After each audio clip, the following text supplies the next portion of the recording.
Olá! Você já ouviu falar em cartas terapêuticas? Se não, fica comigo porque esse é o assunto que eu vou tratar nesse vídeo de hoje.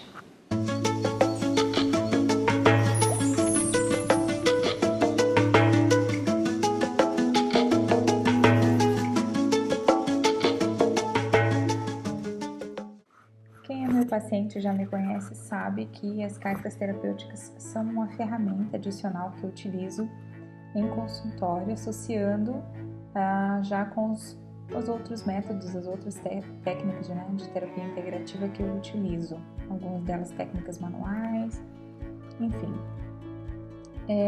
São ferramentas que eu tenho dado cada vez mais valor. As ferramentas, eu trabalho com as cartas terapêuticas, por já ter experimentado os resultados desse trabalho, associado, claro, a outras coisas, não somente o uso das cartas, porém eu acredito que já é um bom começo, principalmente como uma ferramenta onde a pessoa tem essa autonomia, né? Eu quero trabalhar uma questão da minha vida, situações que eu vivi, uma dificuldade que eu tenho, e eu não sei ainda exatamente o que eu posso fazer, ou eu não quero ainda iniciar um processo, um tratamento no consultório com algum profissional. Então, é uma ferramenta que você pode usar em casa, você pode assumir a sua responsabilidade nesse processo, pelo menos por um momento, enquanto você sente que você dá conta, e já iniciar em 2019 trabalhando com questões que talvez você já tenha refletido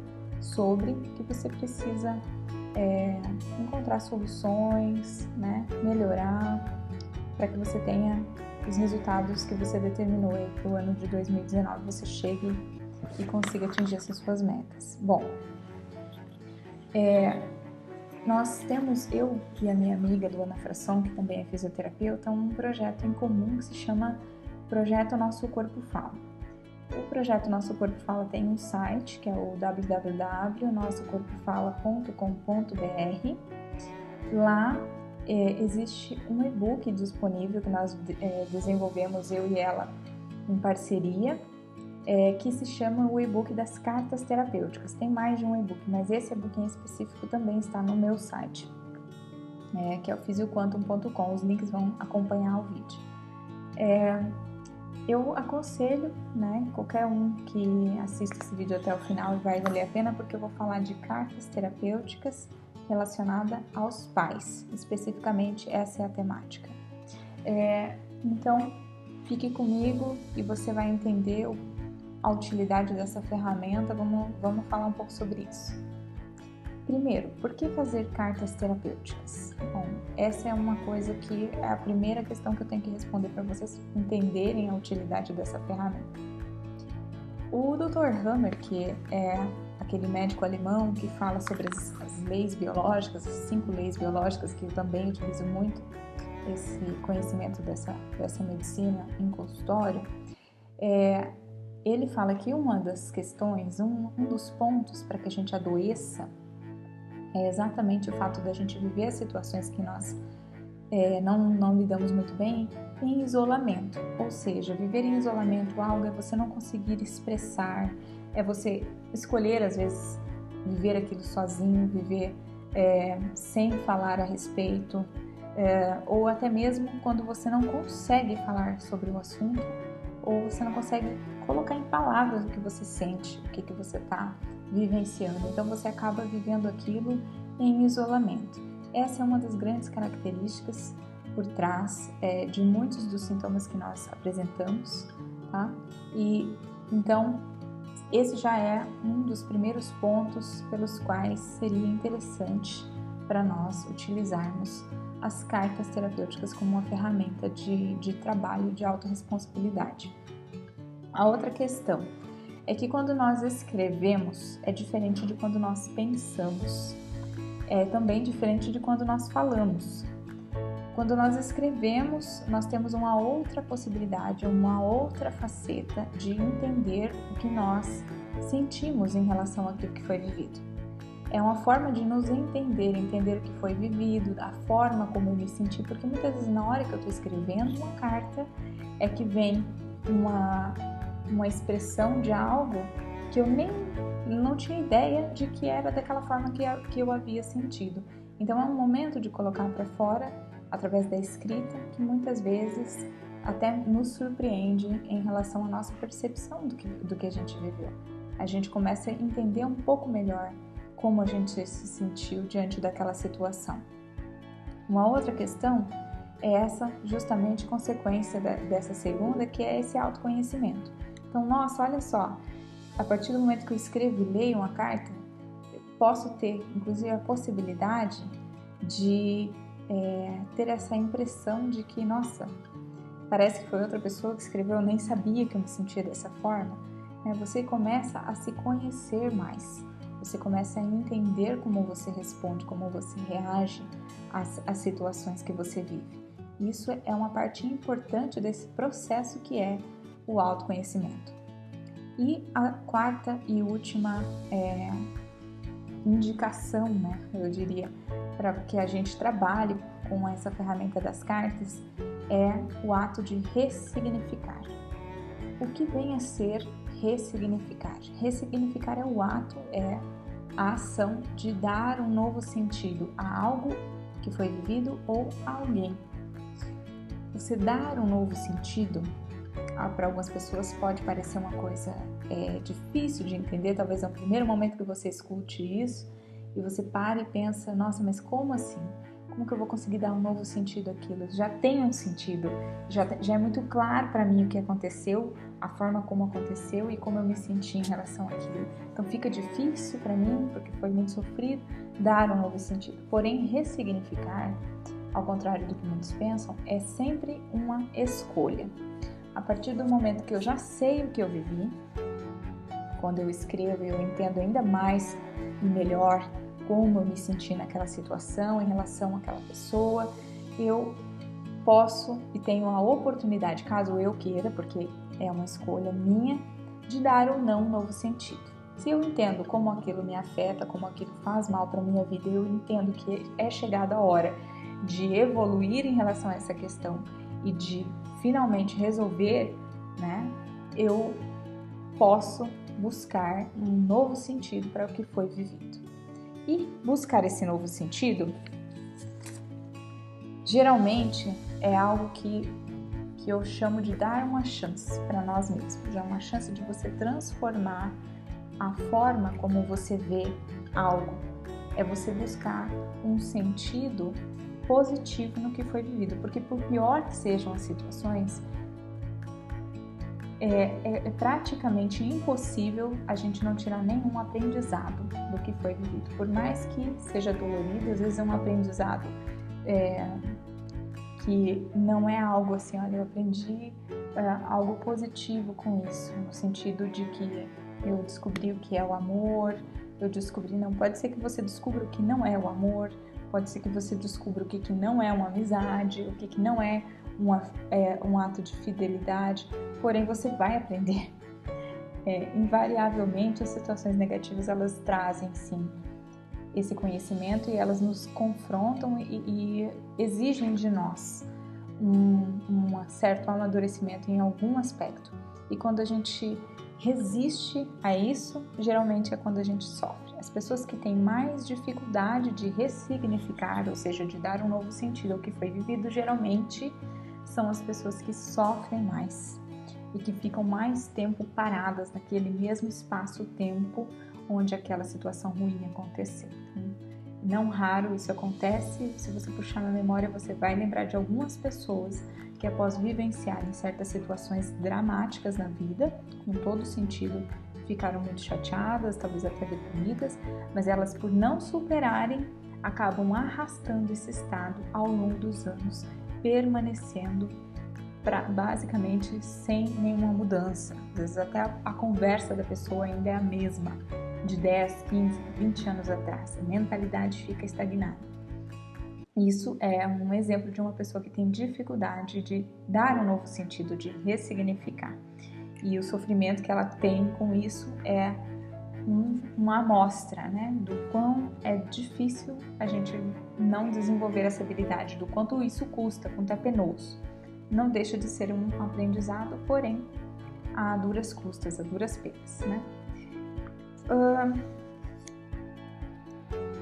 Uma coisa que eu ainda não entrei especificamente a falar a respeito dos pais, mas isso aqui também vale para outras situações na vida, não somente em relação aos nossos pais, que é o honrar e o aceitar as situações que nós vivemos. O que vem a ser isso? Bom, algumas técnicas terapêuticas já trazem, né, justamente até essa abordagem, porém isso não é específico de nenhuma terapia em si. É um conceito, e muito aprofundado inclusive. Eu vou tentar dar uma pincelada a respeito do que pode ser esse honrar e respeitar. Quando eu paro finalmente para olhar o que eu vivi e eu aceito essa situação, eu entendo que eu já passei por tudo isso, eu honro de certa forma quando eu quero, estou disposta e aberta a buscar um sentido no que foi vivido. Olha, eu vivi isso e eu aprendi isso trouxe esse conhecimento, esse crescimento para minha vida, porque toda situação ruim, lembra, sempre traz. Eu aceito e honro o que eu vivi, porque muitas pessoas passam a vida nessa negação, né? Negando determinadas coisas que viveram, elas não aceitam, por isso elas não conseguem buscar um sentido diferente ao que foi vivido. Elas sequer conseguem aceitar o que elas viveram. Então, como buscar um novo sentido? Fica difícil. Agora, se eu honro, se eu entendo que aquilo faz parte da minha história, faz parte inclusive da pessoa que eu me tornei, e me ajudou a me moldar para ser quem eu sou, eu posso conseguir encontrar pontos positivos e passar a honrar a minha história, certo? Isso é uma coisa importante. Quando eu falo, um outro ponto, sobre perdoar e aceitar, que também são todos tópicos que a gente pode trabalhar dentro e deve ser trabalhado com as cartas, ok? O perdão e a aceitação também são dois outros conceitos que as pessoas às vezes tendem a dar uma distorcida, tendem a colocar às vezes um significado muito pesado, né, para a palavra perdão. Tem pessoas que dizem que certas coisas são impossíveis de serem perdoadas. Porém, quando a gente fala perdão nesse contexto terapêutico, o perdão, ele também, como o ato de ressignificar, o perdão também é uma escolha, que fique muito claro isso. Lembra aquela frase, o amor ele não está em quem é amado, ele está em quem ama. Então, quando eu perdoo, na verdade também, o perdão ele está dentro de mim, ele não é um presente que eu dou para o outro, ele é um presente que eu dou para mim mesma. Perdoar, a gente sabe quando a gente conseguiu perdoar alguém, quando a gente é capaz de revisitar o passado sem voltar ferido. Isso é uma das constatações que a gente faz quando a gente consegue perdoar alguém. Revisitar o passado sem voltar ferido, sem voltar machucado. Então, o perdoar, ele não necessariamente é aquele perdão crístico, mas é simplesmente você conseguir olhar para o que foi vivido sem sentir toda aquela carga negativa, aquelas emoções corrosivas, a raiva, o rancor, a mágoa, porque se você já olhou, você já aceitou e você já conseguiu dar um novo sentido e honrar o que você viveu, muito provavelmente nesse ponto você já consiga perdoar e aceitar, ok? Agora sim, especificamente agora entrando no assunto em relação aos pais, porque o tema desse vídeo é justamente sobre as cartas terapêuticas em relação aos nossos pais. É muito comum as pessoas trazerem questões de vida que têm uma forte relação com os pais, né? Dificuldades grandes vivenciadas aí nesse relacionamento pais e filhos. Então, e geralmente também, principalmente quando essas pessoas já chegam na idade adulta e ainda continuam tendo essas dificuldades em relação muitas vezes a coisas da infância, na conversa, no diálogo, é possível, a gente já percebe que as exigências muitas vezes que nós adultos temos ainda dos nossos pais são muito parecidas com as exigências que nós tínhamos quando crianças, muitas vezes são as mesmas, ou seja, Nós idealizamos, né, pai e mãe quando nós somos criança, nós criamos uma imagem do que eles deveriam ser e a gente acaba se frustrando muito porque a gente não tem essa correspondência por parte deles a essa idealização, né? Nós não somos, essa idealização ela não se concretiza, ela não é correspondida, porque afinal toda idealização ela é fantasiosa muitas vezes, né? A gente não consegue olhar os pais como eles realmente são, porque nós ainda temos lentes muito infantis. E a gente vai crescendo e muitas vezes a gente esquece de trocar essa lente quando a gente olha para o pai e para a mãe. Então a gente continua com as mesmas exigências, com as mesmas idealizações e fazendo as mesmas cobranças para pai e mãe. E com isso a gente não consegue honrar pai e mãe, a gente não consegue muitas vezes aceitar completamente nosso pai e nossa mãe, porque a gente ainda carrega aquele modelo ideal do que deveria ser, de como deveria ser, e não é e nunca vai ser porque não corresponde com a realidade. A gente precisa se dar conta disso em algum momento, precisa trocar essas lentes. E o nome disso é amadurecimento, é crescimento. É duro, às vezes, mas faz parte de crescer. Então, quando eu, de alguma forma, nego por coisas que eu vivi na infância, eu nego um dos meus pais, fica complicado. Fica muito difícil porque eu não estou acolhendo metade de mim mesma, porque eu sou metade do meu pai e metade da minha mãe. Como que eu vou negar um pai ou negar uma mãe sem negar a mim mesma? Fica difícil. A gente não consegue fazer essa dissociação. Pior ainda quando nós negamos os dois, porque se nós fazemos isso, nós acabamos negando a vida em si. Nós não conseguimos sequer acolher a vida, né? Então, uma das questões chave, importantíssimas para que a gente consiga de vez, tá? Independente se o nosso pai e a nossa mãe vai mudar ou não, se a gente vai ter contato com eles ou não, no caso de pessoas que não têm contato com os pais, independente de quão grave foi o que você viveu. Se você decidir que agora é o momento, é a hora de você superar certas coisas, você deve começar honrando pai e mãe, aceitando isso, de certa forma buscando esse perdão. E o perdão não acontece muitas vezes da noite para o dia. O perdão, ele é um processo. Porém, como eu disse, a combustível da mudança é a vontade. Se você tem vontade, você vai conseguir. É só buscar ferramentas para isso e eu estou trazendo as cartas como uma dessas ferramentas que pode te ajudar a chegar nesse ponto onde você finalmente vai conseguir perdoar o que você viveu, não pelos outros, mas para você conseguir ter maior qualidade de vida, para você conseguir deixar o teu coração mais leve, finalmente conseguir acolher pai e mãe e acolher a você mesmo, acolher essa parte tua que você ainda não acolheu e acolher a vida nas tuas mãos. Um outro ponto que eu gostaria de colocar é justamente isso. A gente às vezes não para pensar o quão cruel são muitas vezes essas exigências, né, que nós fazemos. Vocês já pararam para reparar que as pessoas só dão o que elas têm? A gente não tem como dar o que não tem? Você já se viu dando algo para alguém? E vamos colocar de algo concreto, algo físico. Se você não tem R$1 milhão, como você vai dar R$1 milhão para alguém? A gente só dá o que tem, inclusive em termos emocionais, não é mesmo? Fica difícil eu dar algo que eu não tenho. Então, a gente tem que entender que pai e mãe deu o que tem, nos deu o que tinha, e que muitas das vezes foi o melhor, sempre no melhor sentido, né? Na maioria das situações, com a melhor das boas intenções. É o que eles sabiam fazer, era o melhor que eles tinham a oferecer e eles nos deram. Tem um exemplo que é incrível, que para mim, porque a cada pessoa que eu atendo, eu busco aprender algo com isso.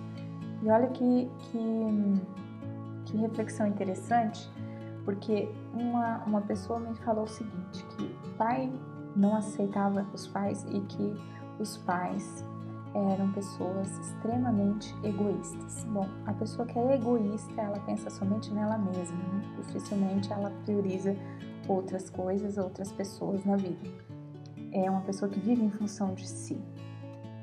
Porém, existe algum ato menos egoísta, mais altruísta, mais nobre do que passar adiante a própria vida, né? Você, para a mulher no caso, permitir que uma criança se desenvolva no seu ventre, amamentar essa criança, ajudar essa criança durante a infância, prover tudo. Eu não tô aqui colocando valores no sentido de que colocou o filho no mundo, tem que criar. É verdade, também é uma obrigação. Mas o fato de ser uma obrigação não torna isso menos altruísta, entende? Então, às vezes a gente coloca o foco exatamente onde a gente quer e a gente esquece de todo o resto, de tudo que tem valor. E muitas vezes, em últimos termos, quando às vezes nem isso é feito, né? Ainda assim, quando a criança é abandonada, é entregue para outra família, é negligenciada, ainda assim, a vida foi lhe dada. Existe um presente maior, você precisa de algo maior do que a própria vida para você conseguir fazer o que você precisa fazer, para você correr atrás dos seus sonhos, buscar as suas realizações. O que mais você precisa além da vida? Então a vida é tudo, a vida é tudo. A gente não consegue fazer nada se a gente não tiver a vida. E a gente precisa colher essa vida. E para colher essa vida, a gente precisa colher e honrar pai e mãe. Então, e isso são ferramentas, são opções que eu estou dando novos pontos de vista para que a gente possa colocar o nosso foco em coisas que são positivas e conseguir fazer aquela ressignificação que eu falei do início. Eu vou ler uma carta para vocês, que é um exemplo de uma carta terapêutica feita para os pais. Eu espero que essa mensagem chegue a muitas pessoas e toque o coração de quem estiver no momento de trabalhar com isso. Se você gostou, compartilhe o vídeo, se inscreva no canal e aciona o sino para receber as novidades e me siga nas redes sociais. Até mais, até o próximo vídeo.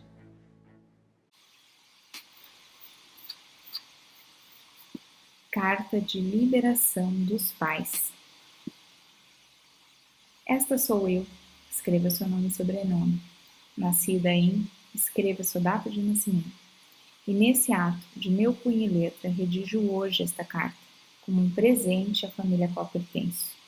Com a ajuda e o amor e a presença da divindade que habita em mim e em cada um deles, eu abençoo a minha família e os perdoo, assim como também os peço perdão a cada um deles com atos e omissões que eu lhes tenho ofendido ou prejudicado.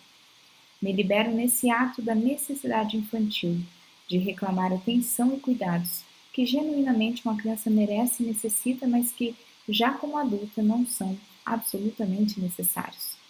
Eu já posso me ocupar das minhas necessidades e desejos e já posso liberar os meus pais do rol de satisfazer essas necessidades e desejos infantis. Entendo e reconheço que se não tenho feito em minha infância foi porque não souberam e não puderam fazer diferente. Os peço perdão por exigir o que não podiam dar, por censurar tão duramente, interna ou externamente, os seus erros. Como adulta que sou hoje, vejo que também cometo erros e muitos deles magoam enormemente os meus seres amados, mesmo quando não é minha intenção e tento firmemente não cometê-los. Hoje em minha vida adulta posso ver os meus pais como seres humanos que são, não como seres idealizados que eram quando eu era criança. Hoje eu posso entender que estive magoado e zangado porque os meus super-heróis não haviam estado à altura. Mas, sobretudo, hoje eu posso entender que não estavam em condições de corresponder às expectativas, já que os meus pais são seres humanos e não super-heróis. Os peço perdão por haver exigido tanto deles. Também entendo que somente podemos ser melhores pais quando deixamos para trás as nossas reivindicações como filhos. Somente poderei atender às necessidades dos meus filhos quando deixar de exigir que os meus pais se ocupem das minhas necessidades, como se eu ainda fosse uma criança. Somente poderei ocupar um rol de mãe ou de pai quando eu tiver a valentia de crescer e de deixar de ocupar um lugar infantil. Hoje eu libero a mim e a toda a minha família da carga de tudo aquilo que nos tem afetado, aos membros da minha família e a outras famílias, para que essas memórias já não continuem sendo repassadas através de mim, para que já não se perpetuem em minha pessoa e nem em gerações próximas a necessidade de seguir exigindo dos nossos pais em idade adulta o que não puderam fazer em nossa infância. Libero essas memórias para que meus filhos não necessitem exigir de mim quando forem adultos e assim possam ocupar eles também o rol de pais com seus próprios filhos. Hoje eu declaro que estou livre de toda a influência consciente e inconsciente que estava deixando exercer sobre mim. Me declaro livre da necessidade de seguir essa influência e de tomar decisões e executar ações movido pela necessidade de buscar aprovação da parte dos meus pais, agradando-os. Também me declaro livre da necessidade de executar ações que vão contra os seus desejos, somente pela razão de declarar a minha rebeldia e mágoa deles. Hoje eu retomo a plena capacidade de ser, sentir, pensar e agir que esteja em plena concordância comigo mesmo e totalmente livre de qualquer influência consciente ou inconsciente da parte de mais alguém. Liberando as memórias de dor que causaram dor a mim e aos meus pais, eu me libero e curo as relações com todos aqueles que funcionaram como espelho para que eu pudesse seguir reivindicando as minhas necessidades não resolvidas com meus pais. Hoje eu sei que ainda que me libere de tudo isso, os meus pais continuarão me amando do mesmo modo que antes. E eu seguirei amando do mais profundo do meu coração, ainda que eu busque um destino melhor para mim. Eles também podem ver curado em mim a minha criança interior. Hoje, começo a me encarregar eu mesma da criança ferida que eu levo em meu interior. Hoje, como adulta, entendo que já estou em condições de tomar conta de mim mesma e isso me dá liberdade para poder fazê-lo quando e como eu necessite, para poder finalmente curar sem que isso dependa de mais alguém além de mim mesma. Hoje eu tenho finalmente a possibilidade de curar-me em minhas mãos e agradeço ao universo por haver me trazido até aqui e aos meus pais por me permitirem finalmente crescer. Tudo o que farei será para o meu bem e o bem de todos os envolvidos. Hoje agradeço a divindade que habita em mim e em todos os seres do universo. Hoje eu sei que eu sou livre e continuo livre para viver o meu próprio destino. Feito está. Gratidão, gratidão, gratidão.